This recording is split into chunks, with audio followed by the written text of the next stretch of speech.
Okay, we're going from this book here, Prevent and Reverse Diabetes by me, Pete Rogers. We're on part 9. We're like on about page 85 or something like that. We're talking about Roy Taylor. He's a guy, the MD from England, who had worked with Gerald Shulman over at Yale doing nuclear magnetic resonance spectroscopy to show that accumulation of fat in the skeletal muscle, intramyocellular lipid they called it, was the first finding that's detectable for insulin resistance. So fat accumulation in skeletal muscle, that is what causes diabetes. Okay, don't let anybody tell you anything different. That's been proven. That's been known since 1927 with the J. Shirley Sweeney studies. When he fed high-fat diets, they all failed their oral glucose tolerance test. When he fed them carbohydrate, none of them failed. Okay, so it's been known since at least 1927 that high-fat diets are what causes diabetes. It's good to have that very clear in your mind because you're going to listen to all kinds of BS artists from the paleo, keto, carnivore, low-carb club of BSers to tell you other things. Okay, and it's been repeatedly proven through numerous research, from Hemsworth, Rabinowitz, Kempner, Pritikin, McDougall, etc.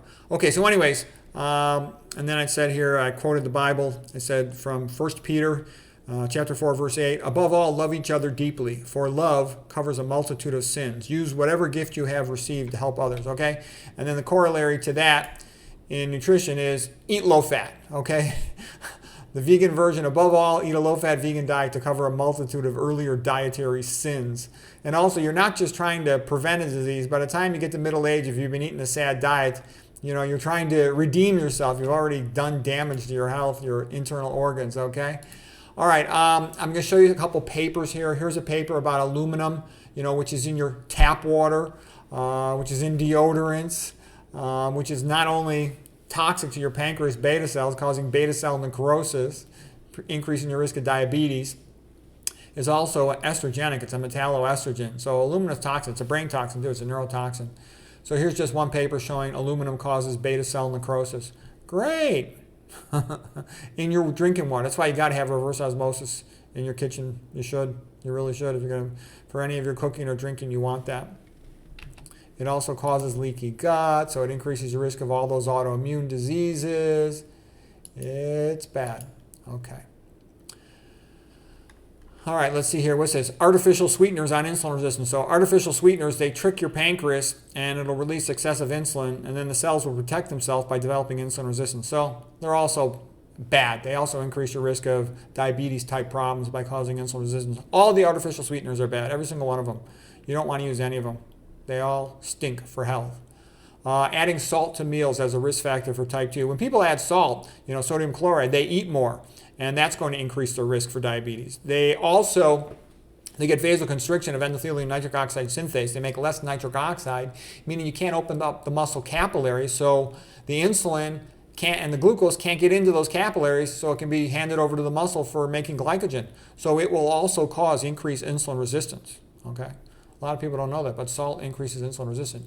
Serum and dietary potassium and risk of incident type 2 diabetes. Okay, an increased risk persisted during the additional 8 years of telephone follow-up for those whose serum potassium level was lower than 5. So they wanted it higher. So low serum potassium, which usually means a lack of eating plants.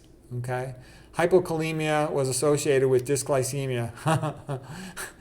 Potassium is the good ion. Sodium is the bad ion. Okay.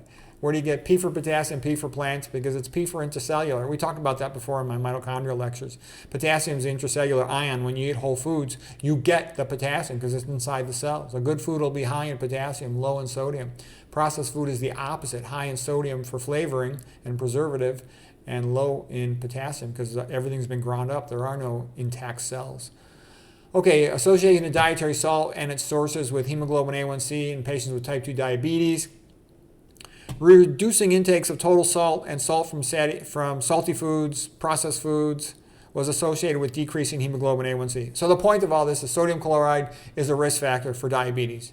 Okay, high salt diet means higher hemoglobin A1C, an indicator of hyperglycemia over the course of 3 months because red blood cells live 120 days. Okay, magnesium deficiency also associated with increased insulin resistance. You see where this is going?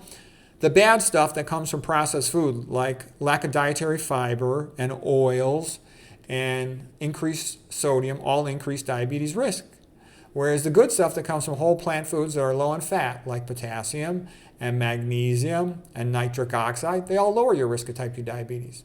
So I'm just, showing you some papers here. So if you want them, they're there. Okay, they're in the book if anybody wants them. This is all from the book. This is all by the book. Let's see what else. Increased stress, psychological stress, sleep deprivation, caffeine, they'll all make you, when you go into stress, you elevate catecholamines, which means epinephrine, norepinephrine, same thing as adrenaline, noradrenaline, and cortisol, and that'll make you hyperglycemic, and that'll raise your insulin. So they contribute to type 2 diabetes. Endocrinology disruptors in plastics, they alter beta cell physiology and increase the risk of diabetes mellitus. Okay, so BPA, bisphenol A, and phthalates, they increase your risk of diabetes and obesity. Okay, so that's not good. You want to avoid all this estrogenic chemicals. That's another thing to help you recover. Also, about 20% of estrogenic chemicals are also goitrogenic, meaning they're bad for the thyroid. So anyways, I think that's enough for today. I hope you found that helpful. And that's, from the book Prevent and Reverse Diabetes.